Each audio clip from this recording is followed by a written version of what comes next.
welcome to another tutorial of the Solution Journals. Today we will learn how to change a text to a voice in a video on TikTok.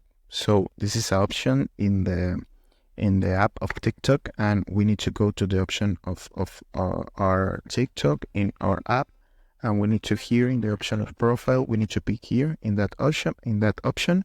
And here we need to go to the superior right corner in these three lines. So here in these three lines, we got a panel with, a lot of options. But if you want to do this more easily, we need to go here in the button of create. And here in that button, we need to upload a video. For example, we need to select a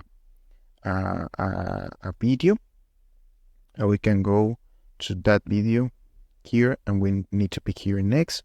And after that, the only thing you need to do is type in your text. For example, hi, you pick in done, and if you pick here, you got three options, and here you got the option of text speech. So after you pick here, TikTok create that speech like automatically, and that's it. You post the video. So this is the tutorial. I hope this video was helpful for you.